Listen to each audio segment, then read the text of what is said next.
Monsieur le Président Jacques Mouyal et le Rav Dov Elbez pour nous mettre à disposition ce magnifique centre Rashi qui s'appelle aussi Étincelle. Étincelle parce qu'on voit, ça prend. Et on remercie évidemment, enfin, c'est pas on remercie, nous sommes la famille, elle est pas là, non, comme ça. Avec Keep Praising, ici présent, représenté par Raphaël, et j'ai vu Eve aussi tout à l'heure. Eve, where is Eve? Donde está Eve? Ouais, c'est de l'espagnol, mais bon, je sais pas l'italien. Et nous avons évidemment Ruben, where is Ruben? Là-bas, Jewishland qui à chaque fois, avec Sarah, qui à chaque fois fait énormément de com, vous fait profiter de cet événement. Et puis évidemment, il y a Ortora Samandé, qui donc nous finance et nous sponsorise pour pouvoir vous offrir cette soirée. Alors on a eu Baruch Hashem beaucoup d'inscriptions au dernier moment. Donc, pensez aux autres, partagez, parce que les commandes étaient déjà parties, la cuisine avait déjà tout préparé et tout. Voilà, mais bon, de toutes les façons, on est là pour le spirituel, n'est-ce pas? Non. Et bon, mais quand même, qui a dit non? Anthony, c'est pas vrai. Et voilà, mais il y a, voilà, ne vous inquiétez pas, il y aura ce qu'il faut. Alors ce soir, donc, c'est thème italiano. Pourquoi italien? Parce qu'on a décidé de faire un petit thème à chaque jeudi soir, qui va être en rapport avec le thème du soir, et aussi de la nourriture et la décoration. Bon, ça c'est pas trop italien, mais bon. Et donc, pourquoi l'Italie? Car nous sommes dans une paracha qui parle de Esav. Et comme vous savez, Esav, un des noms de Esav est Édom, et l'empire de Édom a donné l'empire romain, qui lui-même a donné, on va dire, la culture occidentale. D'accord? Donc on s'est dit que ça tombait bien. Allez, c'est parti pour l'Italie, les pizzas, les Royce, les panini. Oui, et le Dvar Torah. Voilà. Est-ce que tout le monde veut être heureux ici? Ou heureuse? Ouais, a priori, hein. D'accord. Si vous êtes là, c'est que vous voulez être heureux et heureuse. Ça, c'est obligé.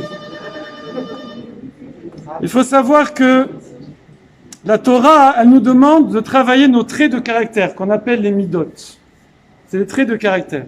Mais même si la Torah ne nous l'avait pas demandé, même si, comme le dit le Rav Chaim Vital, l'essentiel, le but de toute la Torah n'était pas de travailler ces traits de caractère, de se parfaire, d'évoluer, eh bien, franchement, on aurait grand intérêt à le faire. Parce que, comme vous avez dit, vous voulez tous être heureux ou heureuses, c'est facile. Le bonheur est exactement, directement proportionnel à combien on travaille ses midot, combien on travaille ses traits de caractère. Plus une personne, elle arrive à s'affiner, plus automatiquement, en fonction de son mazal évidemment, mais ça on fera un cours sur le mazal. Mazal, c'est pas que le garçon et la fille, hein. Le mazal, c'est la destinée. Mais apparaît en fonction de son mazal, plus une personne travaille ses traits de caractère, plus elle est sûre d'être au max, au top, au maximum de ce qu'Akadosh Baruch Hu, de toutes les options qu'Hachem a pu lui prévoir. Et donc nous, dans cette paracha, dans tout ce Sefer Bereshit, c'est un Sefer qui parle énormément justement des traits de caractère, puisqu'on voit tous les comportements de nos avot Akdoshim. Parfois, il est plus facile d'apprendre, entre guillemets, des contre-exemples que du bon exemple. Vous savez, des fois, on voit quelqu'un qui se conduit bien, qui a un trait de caractère extraordinaire. Imaginez quelqu'un qui est zen, quelqu'un qui est calme dans toute situation. Alors, on trouve ça beau, mais des fois, on se dit c'est difficile à atteindre et on manque de motivation, on n'est pas assez...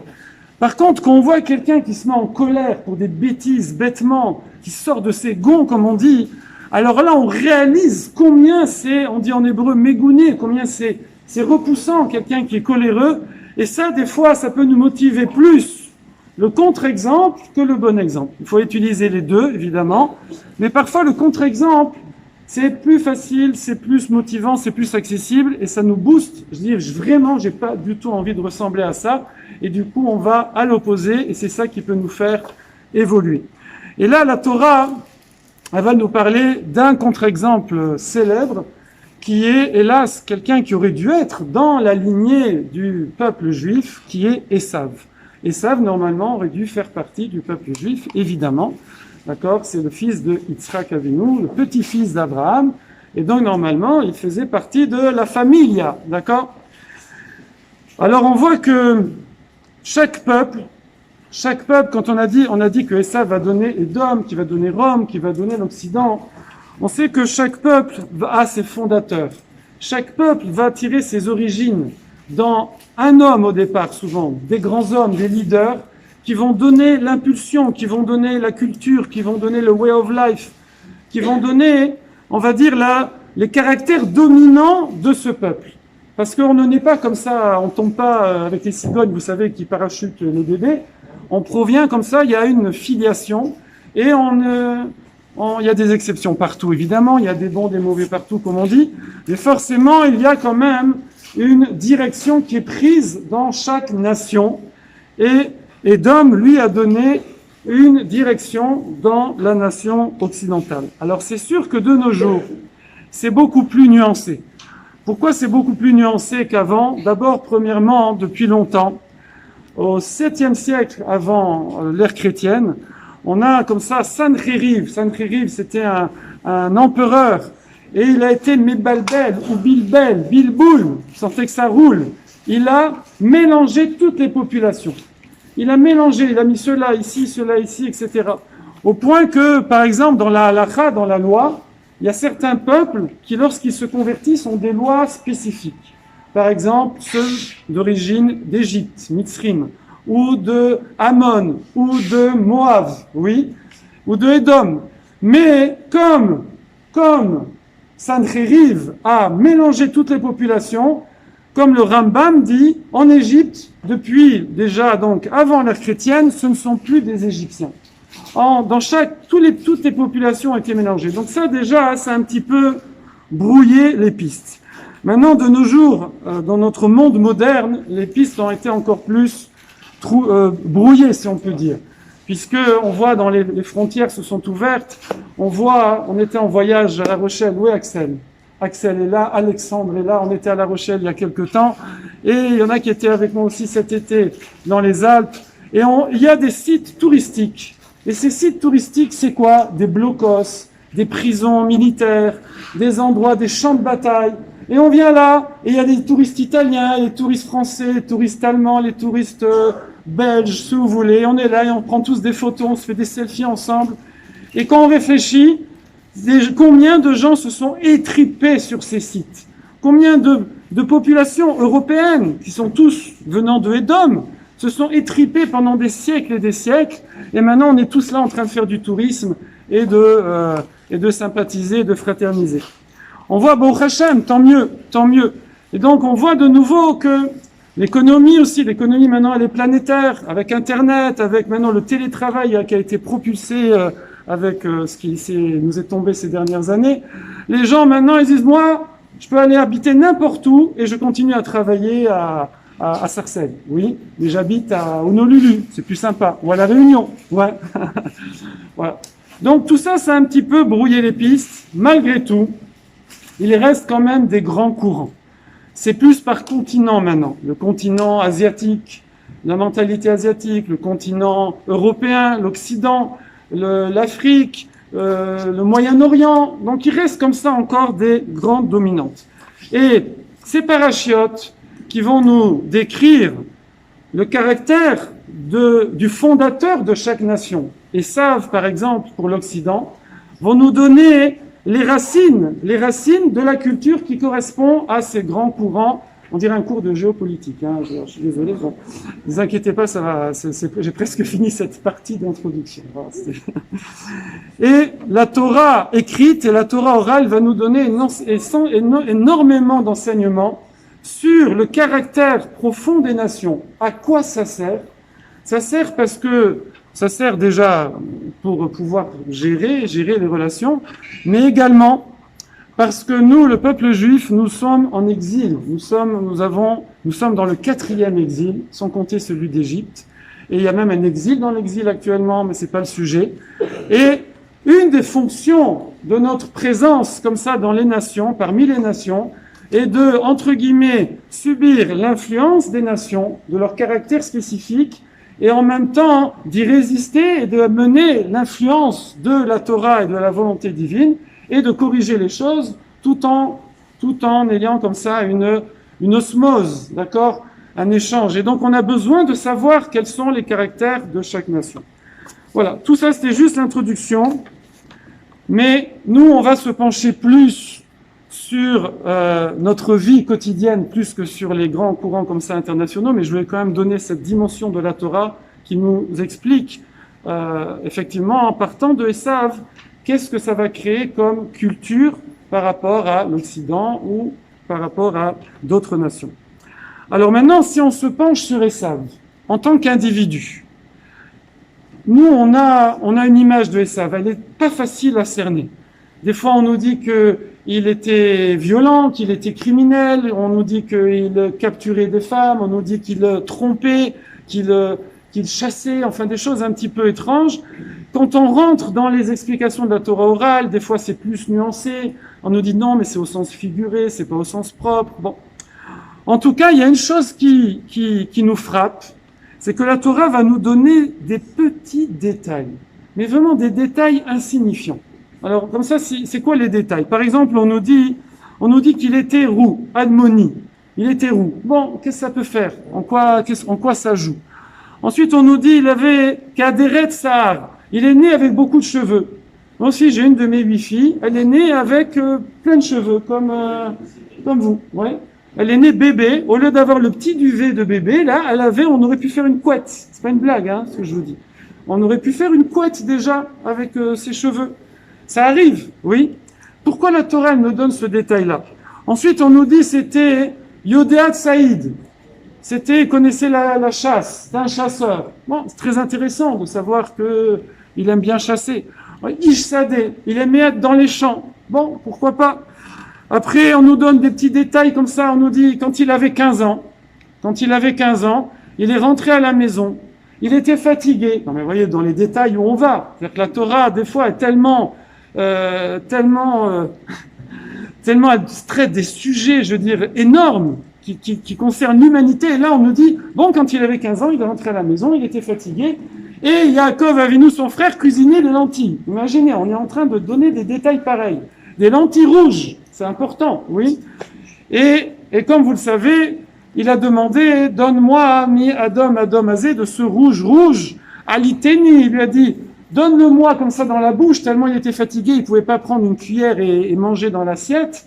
Bon, c'est vraiment des détails de la vie quotidienne de 2 adolescents de 15 ans.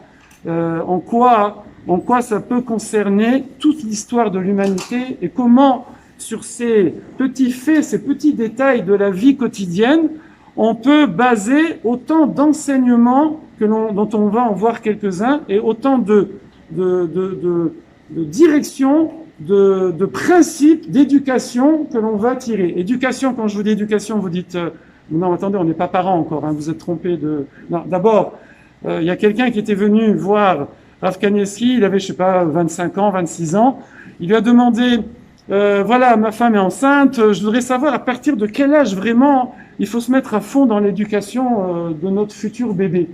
Elle lui a dit, tu as quel âge? J'ai dit quel âge, là? 25. Il dit, tu as quel âge? Il dit, c'était il y a 25 ans. Il dit, non, je parle de mon bébé. Oui, mais pour ton bébé, il fallait que tu te mettes dans l'éducation il y a 25 ans. Ça veut dire qu'il faut d'abord s'éduquer soi-même pour pouvoir éduquer ses enfants. Donc, quand on dit chinour, éducation, ça commence évidemment par nous. Et donc, on va voir que tous ces détails que la Torah écrite, sur laquelle la Torah écrite, elle donne ça, et puis c'est tout, débrouille-toi. C'est la Torah orale, les midrashim, le connaissez Pardes, le Pshat, le Remez, le Drash, le Sod, qui vont venir donner d'une façon infinie.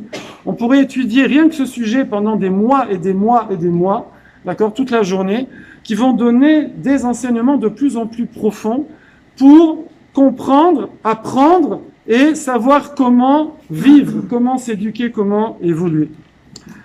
Et ça, pourquoi c'est tellement florissant? Parce que ces petits faits, détails de la vie quotidienne de 2 adolescents qui vont manger des lentilles rouges, oui, eh bien, c'est des choses qui peuvent nous apprendre pour toutes les situations, pour toutes les époques, pour tous les courants, pour tout le monde. C'est énorme. Donc c'est pour ça que c'est infini, que les ramifications de ces enseignements sont infinies. Alors nous, ce soir, on va quand même en faire un petit peu, hein, d'accord ? Ne vous inquiétez pas, hein. Il y a juste ça à faire, c'est tout. Non, c'est une blague. Ah, je savais qui c'est qui a fait. Non, en vérité, il y a ça, mais le résumé, il est là. Donc le résumé, on est déjà presque à la moitié. Je vois, vous soufflez là, on est à la moitié déjà. Voilà. Alors déjà, je ne sais pas si vous avez eu le temps de saisir la liste des détails. On va les reprendre un par un et on va voir comme ça, tchic-tchac, rapidement. Et après, on va donner un petit résumé pour partir avec des idées claires. On va dire un petit peu, on va ouvrir comme ça les horizons sur ces petits détails. Le premier détail, c'est on nous dit il est roux. Roux. Vous voyez? Comme moi quand j'étais petit. Non, c'est pas une blague. Alors, roux, d'accord? Ce détail-là, on le garde pour la fin. Je le mets de côté, comme le dessert. On le garde pour la fin. Mais dans le passouk, dans les versets, c'est le premier qu'on dit. Ensuite, on nous dit qu'il était Ish Yodeat Saïd, qui savait chasser. Alors ici, chasser, ça ne nous intéresse pas s'il chasse du gibier. C'est vrai qu'il chassait du gibier, c'est vrai, mais c'est pas ça ce qui est intéressant. C'est chasser les gens avec sa bouche. Ça veut dire, il savait tromper les gens. Et là déjà, les sages vont nous expliquer, dans Rav Dessler, ils vont nous dire, c'est très difficile de tromper les gens, vous savez. Je ne sais pas si vous avez déjà essayé. Personne n'a essayé. Il ne faut pas. C'est très difficile de tromper les gens. Et si on veut bien tromper les gens, vous savez ce qu'il faut faire d'abord? Il faut commencer par se tromper soi-même. Ça veut dire que les plus grands trompeurs, entre guillemets, les plus grands roublards, les plus grandes personnes qui sont capables d'embobiner leur public, si je puis dire, eh bien, c'est si eux-mêmes ils sont sincères, entre guillemets, ça veut dire qu'ils se trompent eux-mêmes. Et c'est vrai que c'est pas facile de se connaître. Une personne peut parfois se donner beaucoup d'illusions sur sa situation, son niveau, et du coup, il se trompe, et du coup, il va donner une image aux gens qui ne correspond pas à ce que c'est, et dans sa vie, hélas, ça va évidemment d'éteindre sur sa profession, la façon dont il exerce sa profession, la façon dont il se comporte dans sa famille, la façon dont il se comporte en société, ça va déteindre sur tout. Et les gens, au début, il faut savoir que de toute façon, même si lui, il arrive à jouer ce jeu-là, mais il faut savoir qu'avec le temps, les gens, ils finissent par décoder. Ils finissent par décoder, et combien ces gens sont malheureux, parce que petit à petit, au début, on est impressionné, on tombe dans le panneau, mais après, petit à petit, on se rend compte que c'est du tménik, oui, toutes les expressions que vous connaissez de ce genre, et finalement, ces personnes-là, hélas, avec le temps, finissent par se retrouver seules. Chas Shalom, je ne vais pas décrire des tableaux trop tragiques, mais au boulot, on les met de côté, dans la famille, on les met de côté, dans les amis, on les met de côté. Qu'est-ce qui reste, d'accord? Donc, il faut savoir que ça ne dure qu'un temps. Mais en tout cas, c'est ça que la Torah veut nous dire. Elle veut nous dire, attention, essaye dans ta vie d'être le plus authentique possible. Personne ne peut être à 100%, évidemment. On est d'accord qu'il faut parfois jouer un petit peu sur l'extérieur, parce que l'extérieur entraîne l'intérieur. Comme on dit, le chitsoni va entraîner le pnimi. Donc des fois, ouais, on joue un peu le classe, mais ça nous donne de la classe, ça va nous donner de l'intériorité. Donc on peut jouer là-dessus, mais attention au décalage, qui ne devienne pas trop grand. Ensuite, on nous dit Ish Sadeh, c'est un homme des champs. C'est joli la nature, les champs, les forêts, les bois. Moi j'adore. Quand j'ai lu ça, je me suis dit mince, je suis mal. Je veux dire, moi qui aime tout le temps être dehors, c'est pas bon ça. D'accord? Non, ici ce qu'on veut nous dire, Ish Sadeh, vous savez qu'il y a un targoum, c'est la traduction en araméen, mais parfois c'est une explication. Et le targoum, il dit que c'était Gver Narshichan. C'est quoi, hein? Ça veut dire quelqu'un de Batlan. Batlan en hébreu, c'est quelqu'un qui n'a pas le goût des efforts. Ish Sadeh, dans le sens Ish, homme, comment on appelle ça, chaise longue, rocking chair. Oui, c'est-à-dire qu'il aime tout le temps être, comment dire, paresseux, comment? Être paresseux. Et le verbe? Il aime paresser. Par essai, on dit? Bon. Ouais, par-ci, non. Il n'a pas le goût de l'effort. Alors ça paraît un peu contradictoire parce que normalement un chasseur c'est quelqu'un qui est plutôt énergique, mais justement ici on ne parle pas du vrai chasseur, on ne parle pas du vrai Ish Sadeh, on est en train de donner des images. Et ici on veut nous dire que c'est quelqu'un qui n'a pas le goût de l'effort. Et ça c'est un deuxième point extrêmement important dans la vie, c'est qu'une personne elle va évoluer dans sa vie en fonction de son goût de l'effort. C'est quelqu'un, ça doit devenir un objectif dans toutes nos conceptions, dans toutes nos approches au niveau professionnel, au niveau familial, au niveau relationnel, d'être toujours en recherche d'un dépassement. Toujours être en recherche de faire un petit peu plus. C'est difficile. Eh bien, au lieu de se planquer, de partir en arrière, va de l'avant. On parle souvent de ce sujet, mais ça c'est ce qu'on nous dit ici. Esav, il manquait de ce goût de l'effort qui fait que les personnes, alors ça va nous amener à autre chose, ils arrivent à être superficiels. Et ça, la superficialité, c'est ce qu'on voit dans un autre petit épisode qui paraît un détail, c'est quand Esav arrive et qui dit à 15 ans, comme on a dit, il arrive dans la cuisine, et il dit, donne-moi de ce rouge. Rouge, ça veut dire, je vois que la superficialité des choses. Je dis même pas que c'est des lentilles, je cherche pas à savoir ce que c'est. C'est du manger rouge, oui. Et vous allez me dire, qui c'est qui volontairement veut rester superficiel? Tout individu n'a pas envie d'être superficiel, c'est déshonorant. On a envie d'aller au fond des choses, on a envie de comprendre, on a envie de maîtriser les choses. Qui c'est qui veut être superficiel? C'est pas une volonté d'être superficiel, c'est une conséquence. C'est quand quelqu'un n'a pas le goût des efforts, même si lui, il aimerait aller dans la profondeur des choses, mais il peut pas. Parce que pour ça, il faut faire des efforts. Vous savez, en surface, c'est pas proportionnel. Quand on est en surface comme ça, c'est facile. Aller un petit peu plus profond, ça demande 10 fois plus d'efforts. Approfondir encore un petit peu, que ce soit un domaine, un sujet, un comportement, ça demande 100 fois plus d'efforts. C'est pas proportionnel, d'accord? Et ça, c'est ce qui manquait à Esav. Maintenant, encore un détail qu'on nous rajoute, c'est qu'on nous dit qu'il était fatigué ce jour-là. Il était fatigué. Bon. Il y a beaucoup d'explications, hein. Vous savez, là, je vous parle, et je me dis, il y a ça, mais on peut pas tout dire, donc je reste sur mon axe, oui. On dit qu'il a fait 5 avérotes. Il a tué Nimrod, il a capturé une femme qui allait se marier, il a fait comme ça plusieurs grosses, ça c'est même plus des bêtises à ce niveau-là. Il a fait des choses énormes. C'est ça qui l'a fatigué, d'accord? Bon, ça c'est un sujet, je vais pas rentrer là-dedans, il y a des explications à plusieurs facettes. Des explications qui disent qu'au sens propre, effectivement, il a capturé une femme qui allait se marier. Au sens figuré, le Zohar dit qu'il a mangé de la matzah, parce que c'était le soir de Pessah, cette histoire-là, et c'est le lendemain du départ d'Avraham Avinu de ce monde. Il a mangé de la matzah avant le soir. Bon, je ne vais pas rentrer dans ces détails, je vous lance juste comme ça des directions de réflexion. Mais ici, ce qu'on veut nous apprendre déjà, c'est que lorsque quelqu'un est fatigué, Aïef, pourquoi ce détail? C'est que c'est souvent dans des périodes comme ça, entre guillemets de crise, oui, qu'une personne, elle va révéler son fond intérieur, son vrai visage. Et nous, le problème, c'est que quand on est dans ces périodes de crise, on dit « c'était pas moi ». Et donc, on a loupé une occasion de se connaître, parce vous comprenez, là, avec tout ce qu'on est en train de voir ensemble, d'échanger, que une des choses les plus importantes sur Terre, c'est de se connaître. Connaître ses points faibles et connaître aussi ses points forts, oui, pour pouvoir les travailler. Renforcer les points forts qui vont tirer les points faibles et essayer aussi de travailler les points faibles. Et donc, souvent, nous, quand quelqu'un il est en colère, il dit « c'était pas moi ». Comme on dit « je suis sorti de mes gonds ». C'était un autre, oui. Ou quand quelqu'un il est ivre aussi. Ou quand quelqu'un il doit mettre la main à la poche. Vous savez, on dit « kisso »,« kosso »,« kasso ». Vous connaissez ça, les filles? Non? Si, vous connaissez ça. On dit que pour tester un garçon, il y a 3 tests. Il y a kisso, sa poche. À la fin, c'est qui paye, d'accord? On fait moitié-moitié, oui. Donc, bon. Après, il y a kasso, quand il est en colère, vous voyez son vrai fond.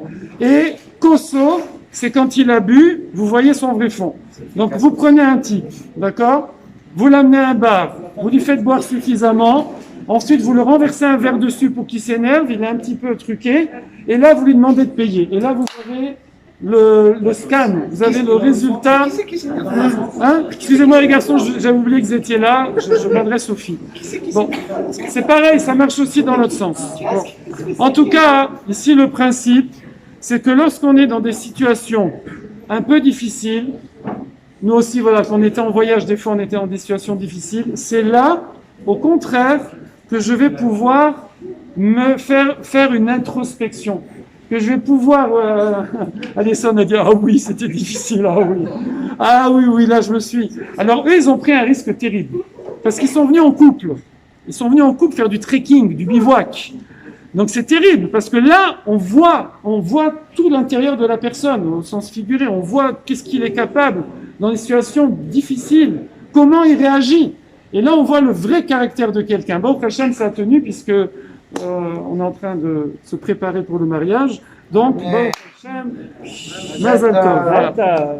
Et donc, là, il faut profiter de ces situations-là, et c'est ce que la Torah veut nous dire, que Esav, il était fatigué. S'il n'avait pas été fatigué, il aurait peut-être réagi différemment, il aurait pu garder le contrôle de lui. Mais comme là, il était fatigué, il a montré sa vraie nature et il est resté superficiel. Je ne cherche pas l'effort, je veux du facile, passe-moi du rouge, passe-moi du rouge. Voilà, au lieu de dire des lentilles, etc. Vous voyez combien, à partir de ces petits détails qui ont l'air insignifiants de la Torah, comment on peut commencer déjà à développer et en tirer des leçons tellement fondamentales pour notre évolution, notre développement. On voit parfois des gens comme ça qui ont l'air très BCBG, très classe, comme ça, etc. Et vous commencez à les titiller un peu, et vous voyez le bonhomme qui monte sur ses grands chevaux, qui commence à devenir vulgaire. On voit ça quand on circule, ceux qui ont le permis de conduire. Vous voyez un type, une belle voiture, un costume, tout, il est bien. Oui, bonjour monsieur, bonjour madame, tout. Puis vous commencez à lui faire un petit truc avec la voiture, et là il commence, il ouvre le truc, il vous balance des gros mots, des machins, il devient un monstre. Je veux dire, qu'est-ce qu'il y a? J'ai un ami, il était en scooter, vous savez, les T-Max, les scooters comme ça. Et en fait, non, pardon, lui il était en voiture, C'est en voiture. Et il est un peu chaud, justement, il a utilisé cet événement pour se corriger. Et il a vu une moto qui l'a doublé comme ça, et lui, il a fait comme ça pour laisser passer la moto, et la moto, il a fait comme ça.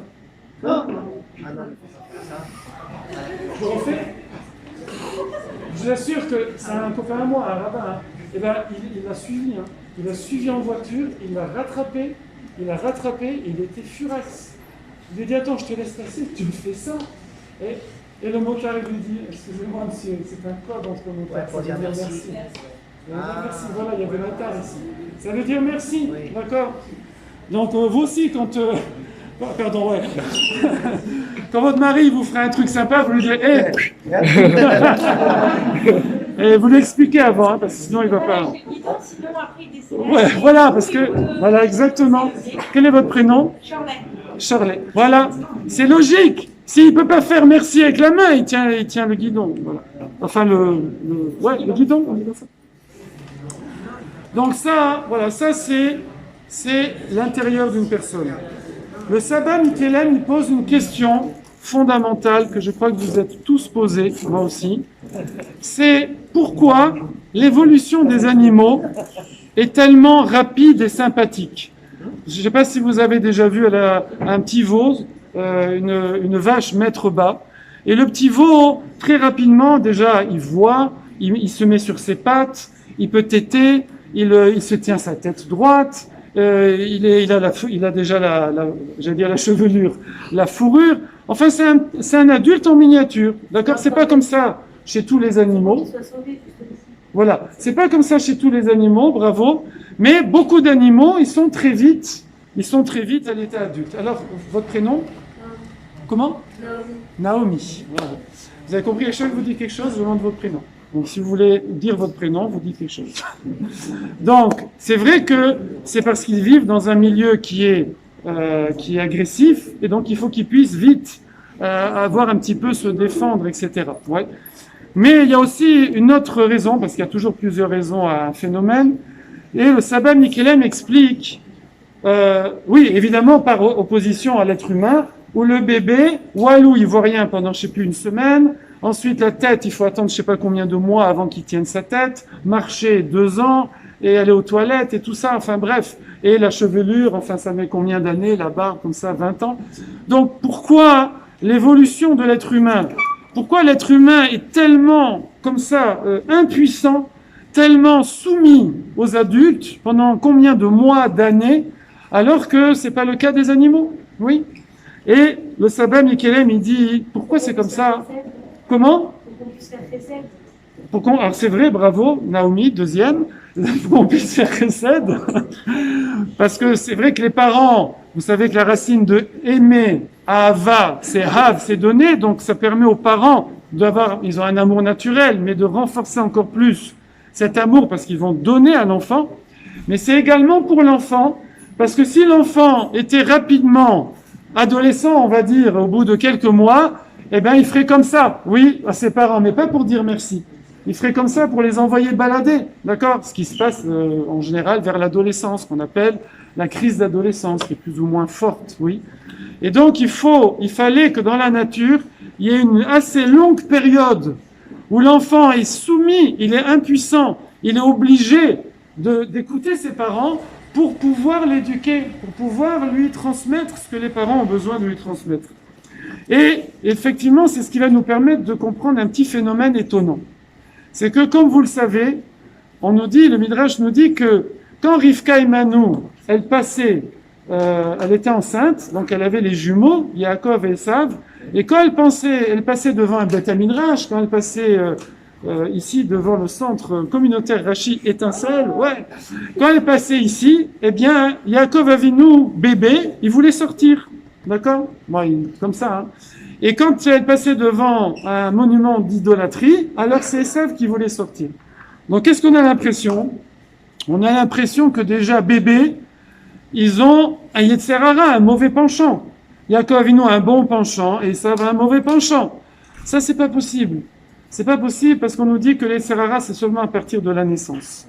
Alors, le Rav Desser explique, il dit non, c'était leur nature, c'est tout. C'était leur nature. Ah! Alors ça veut dire qu'il y en a un qui a une nature bonne, il y en a un qui a une nature mauvaise.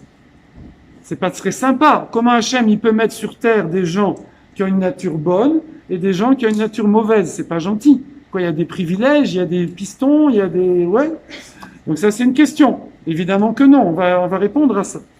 Mais si on continue dans la paracha, on voit que, c'est marqué que les enfants, Yaakov et Esav, jusqu'à l'adolescence, jusqu'à 13 ans, ce n'était pas Nikar, on ne pouvait pas voir Veik de loup à Néharim, c'est marqué, ils ont grandi, Néharim, les jeunes hommes, ils ont grandi ensemble, ils faisaient tout pareil, on ne voyait pas la différence entre Yaakov et Esav, pas de façon en tout cas révélatrice, oui, je comprends pas, mais dans le ventre de leur mère, voilà qu'ils étaient déjà, on voyait leur mauvaise nature, et après, jusqu'à 13 ans, on voyait pas. Oui.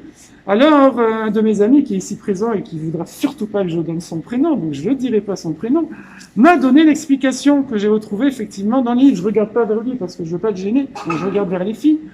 Et il m'a dit oui, c'est normal parce que il était soumis à ses parents, comme explique le Sabbat Mikelem, puisqu'on a dit que c'est exprès qu'Hachem a fait que le bébé est dépendant et il est impuissant pour pouvoir, lui, donner les principes de vie. Et donc, c'est comme ça qu'on comprend effectivement que Esav n'a révélé son Yetzer Hara qu'à partir de 13 ans, et c'est à 15 ans, c'était le lendemain de la Ptira, quand Avraham Avinu et Niftar a quitté ce monde, c'était son grand-père, il aimait son grand-père, même c'est Esav, et donc là, il a rejeté la Bechora, le droit d'aînesse, il s'est révolté contre Hachem, il est parti, il a fait 5 avérotes, et bon, c'est comme ça qu'on peut comprendre un peu cette histoire. Alors maintenant, on va répondre à la question, et on va finir avec ça. Vous vous souvenez qu'au début, on a dit, on va garder pour le dessert, le fait que la Torah nous dit qu'il était roux. En fait, roux, c'est Admoni. C'est pas l'Avdavka, c'est pas que roux. Admoni, c'est un signe de cruauté. La Gemara nous explique, on a eu aussi le roi David. Le roi David aussi avait ce caractère roux, d'accord? Admoni, rouge. Rouge, ça fait penser au sang, oui. Et la Gemara, d'ailleurs, nous dit que quelqu'un qui naît sous ce signe-là, donc c'est les mazalotes, c'est les influences astrales qui vont conditionner la nature, le destin d'un enfant, eh bien, il faut qu'il canalise cette tendance cruelle en faisant soit la shrita, soit il va faire Moël, la Brit Mila, ou il va faire chirurgien, d'accord? Ou, Chazé Shalom, il va faire criminel. Oui, alors évidemment, là, c'est pas canalisé, hein. C'est qu'il la laisse aller vers le mal. Ça veut dire, ici, ce qu'on veut nous dire, c'est que c'est vrai qu'Akadosh Baruch Hu va mettre des tendances chez les personnes. Et c'est vrai, le Siftei Chaim reconnaît qu'il y a des tendances qui sont plus faciles à gérer que d'autres. C'est vrai que Yaakov Avinu a une tendance naturelle à aller vers le bien. Mais on va attendre beaucoup de lui. Et c'est vrai que Esav a une tendance, entre guillemets, à aller vers des choses négatives. Mais il n'y a pas d'injustice. Akadosh Baruch Hu donne à chacun, en fonction de ses tendances, il va lui donner les moyens, les occasions, les rencontres, les personnes, les kelim, on dit en hébreu, les instruments qui vont lui permettre de canaliser et d'utiliser ça pour le bien. Il nous faut des chirurgiens. Je ne sais pas si j'ai déjà cité ça une fois, mais quand j'étais étudiant, j'ai eu... Non, c'est trop dégoûtant. J'avais un ami, je vais le dire en soft. J'avais un ami qui était chirurgien, il faisait des opérations à cœur ouvert, d'accord? Et en fait, c'est le seul moment où il se sentait bien. Ouais, ça fait un peu peur. Mais on a besoin. Parce que moi, par exemple, quand j'étais étudiant, j'étais en pharmacie, j'ai fait un stage à l'hôpital, et il y en a, ils ont ouvert le doigt, je suis tombé dans les pommes. Donc, c'est pas bon. Si le chirurgien tombe dans les pommes, ça va pas aller. Oui. Donc, il faut des gens qui ont cette capacité et qui vont l'utiliser pour le bien. D'ailleurs, on voit, il y a des mamans, dans la même famille, des fois, il y a des mamans qui vont vous dire, oh, mes enfants étaient faciles, mais j'en ai eu un. Ouf, qu'est-ce qui m'a donné du fil à retordre? Qu'est-ce qu'il était difficile, celui-là? Et ça, on entend tout ça. Je vois des sourires, des frères et sœurs, peut-être. J'ai un frère, moi, je vous dis pas. Ou une sœur, je sais pas. On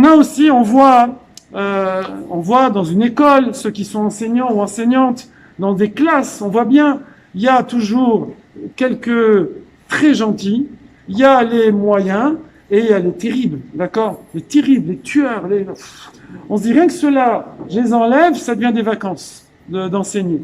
Mais avec ceux-là, ça nous met tout par terre. C'est comme ça. Maintenant, moi j'ai dans mon demi-siècle de vie, j'ai vu dans plusieurs établissements sur la longueur des enfants qui ont été renvoyés, qui nous ont fait les 400 coups. Et qui, avec le recul, maintenant, c'est pour ça que je parle de l'âge, sont devenus des grands rabbinim, ou sont devenus, j'ai un exemple, par exemple, de quelqu'un que j'ai connu quand il était adolescent, il avait 11-12 ans, j'allais passer Soukot chez sa famille, qui m'invitait très gentiment, et moi, une fois, j'ai pas été très gentil, parce que je l'ai baffé, je vous assure, il regardera pas Facebook de toute façon, mais il m'a tellement sorti de mon truc, c'est pas bien, j'étais trop, je savais pas encore travailler de colère, mais je lui ai donné une claque, d'accord? Mais les parents, ils m'ont rien dit, ils ont compris, hein, je veux dire, ils m'ont rien dit, ils m'ont dit, on t'envie, hein, on n'ose pas. Bon, Hachem, lui aussi, après, il a grandi et tout, on s'adore. Il est allé en RS, dans un endroit en Israël, dans un endroit très difficile. Et là-bas, il a construit yeshivot, mikvé, gan, école. Et il s'est battu, indestructible. C'est ça, c'est la force. Il a canalisé pour le bien. D'accord? Donc faut savoir que chacun, il a son rôle. Chacun a sa mission. Chacun a sa fonction. Chacun a reçu les armes, presque, je dirais, les moyens de remplir cette mission. C'est vrai qu'il y a des moyens plus à risque que d'autres, d'accord? C'est comme si quelqu'un il a juste un petit canif et l'autre il a une mitraillette là, d'accord? Donc dans une armée, c'est vrai que celui qui a la mitraillette a une plus grosse responsabilité que celui qui a son petit canif, oui? Hachem il donne à chacun ce qu'il doit faire. Je termine pour résumer ici. on a vu comme ça un petit peu un overview de ce que je voulais partager avec vous. Moi, je vais retenir avec vous 3 idées, parce que c'est vrai que des fois, dans un cours, après, on a pas mal d'enseignements, mais il faut sortir avec des choses pratiques. Parce que, oui, déjà, en passant, j'ai oublié qu'un des grands défauts de Esav, j'ai oublié de le dire, c'est que tout le monde l'a appelé Esav. Pourquoi on l'a appelé Esav? Parce qu'il était assouille, parce qu'il était bébé, mais il avait l'air déjà un peu adulte, parce qu'il avait ses cheveux, oui. Et c'est encore une fois, c'est un détail insignifiant, et on dit non. C'est que Esav, toute sa vie, il a refusé d'apprendre des autres. Il n'avait pas cette capacité. On dit Ezeu Chacham, c'est qui le sage? C'est qui le Chacham? Alomed Mikol Adam. Il y a des gens, chaque personne qu'ils rencontrent, ils apprennent quelque chose. Plus petit, plus grand, plus comme ci, plus comme ça. Partout où ils vont, ils apprennent quelque chose. Une fois, j'étais à une soirée anniversaire, quand j'avais votre âge, parce que maintenant, bon, on m'invite des fois, mais c'est pour faire le devoir Torah. Et donc, j'étais à une soirée, et j'ai vu un jeune homme arriver comme ça. Alors, souvent, comment ça se passe à une soirée? À un moment, on se trouve un canapé comme celui-là, là, qui est sympathique, d'accord, où Roxane a posé son dévolu. Et donc, on se met discret. Et donc, on se trouve un canapé un peu plus confortable que d'autres, ou un voisin plus sympa, ou une voisine plus sympa, ou on se met près de là où il y a à manger. Donc, on se trouve un endroit, puis souvent, on bouge pas trop. Souvent, c'est comme ça. On va voir ce soir si vous appliquez ce que je dis. Ouais. C'est un test, oui. Et donc, en fait, souvent, c'est comme ça. Par timidité, par confort, par fainéantise, par truc. Et là, je me souviens, cette soirée-là, ça m'a marqué. J'avais jamais vu ça comme ça. Le jeune homme, il est rentré, il a fait tout le tour. Il a parlé à tout le monde. Admettons qu'il y avait 3 heures de sortie, 3 heures comment on appelle ça? De partie, ouais. Il y avait 3 heures, admettons qu'il y avait, ça fait 3 x 6, 18, 180 minutes, admettons qu'il y avait 18 personnes, il a passé 10 minutes par personne. Bon, j'exagère évidemment, mais vous avez compris l'idée. Et il est passé aussi par moi, et j'ai vu quand c'était à mon tour, je dis tiens, il arrive, ça va être mon tour. Et quand ça a été mon tour, j'ai vu en 10 minutes, il m'a fait comme ça, tchac, tchac, tchac, tchac, tchac, tchac, tchac, ouais. Ça veut dire il a cherché qu'est-ce qui pouvait me sortir comme information. Donc tout de suite, il regarde quel métier, le hobby, le machin, il voit où est le centre d'intérêt, tac, et il apprend un truc. Poser des questions extrêmement pertinentes, et c'était vraiment agréable de parler avec lui. Alors il nous faisait parler en vérité, et après, hop, il passait à un autre, et ta. Je lui dis, mais c'est incroyable celui-là. Il est sorti, il s'est capté une expérience humaine comme ça, un concentré MP4 de expérience humaine, tchic-tchac, comme ça dans la soirée. Pendant ce temps, moi j'ai mangé des petits pâtés, des trucs, je suis resté sous le canapé, etc. Ça c'est une image un peu sympathique, mais c'est pour illustrer la capacité à apprendre, et ça c'est ce qui manquait à Esav, et ce qui est marqué qu'il est Esav, ça veut dire assouille. Assouille, monsieur je sais tout, donc du coup monsieur j'apprends rien. Donc nous, 3 axes comme ça à retenir, que moi je me mets aussi avec vous. Premièrement, cette humilité, comme un bébé qui va apprendre de toute personne, qui se sent jamais au-dessus, dans le sens que j'ai rien à apprendre de toi. Voilà, ça c'est déjà un premier point. Et souvent, ça va se traduire par plus écouter que parler. Il y a des gens, vous ne pouvez pas en placer une. Voilà, c'est normal, parce que moi, je dois parler, mais après, quand on va être au buffet, vous pouvez me parler si vous voulez. Vous allez voir, il y a des gens que vous ne pouvez pas en placer une, il y a des gens avec qui vous pouvez parler, échanger. Deuxième point, c'est avoir ce goût de l'effort. Le goût de l'effort, c'est pas juste pour le challenge, pour allez, je me dépasse, c'est pas seulement pour ça. C'est que c'est la seule façon de pas rester superficiel, de pas rester en surface des choses, de pas rester finalement dans la méconnaissance. Parce que quand on reste en surface, on a forcément une connaissance qui est fausse. C'est pas possible. Il faut aller au profond, il faut voir les racines, il faut voir les origines des choses. C'est pour ça d'ailleurs que souvent, il faut rentrer dans l'histoire pour comprendre le présent. D'accord ? Bon, ça c'est un autre sujet. Et troisième axe de développement, c'est l'honnêteté avec soi-même. Pour être honnête, il ne faut pas culpabiliser. Il y a des shurim extraordinaires là-dessus. Si je culpabilise, je vais me gêner de voir mes défauts, donc je vais les cacher, je vais me mentir, je vais mentir aux autres, je vais cacher aux autres, je vais me cacher à moi, et je peux pas évoluer. Donc c'est pas grave. On est comme si je suis coléreux. Eh bien oui, je suis coléreux, mais je vais me changer. Je vais travailler, je vais approfondir le sujet, je vais faire des efforts, je vais me changer. Donc c'est normal. Esav, il n'a pas à se culpabiliser d'être déjà dans le ventre de sa mère, de sortir à la Vodazara. C'est pas grave, l'essentiel, c'est d'être conscient et de corriger ça, de voir pourquoi. Si quelqu'un, il voit que il est attiré par le sang, Chas de Shalom, comme ça il est cruel, ou il a, oui, eh bien, utilise ça pour le bien. Ne cherche pas à nier une partie de ta personnalité parce qu'elle te culpabilise, mais reconnais-la, et comme ça tu peux la travailler et la faire évoluer. Voilà, il n'y a pas à se gêner d'être imparfait, on est sur terre exprès, on vient naître sur terre, on est sur terre exprès, imparfait, pour justement avoir tout le plaisir, tout le mérite de se parfaire. Et donc voilà les 3 axes que je voulais partager avec vous.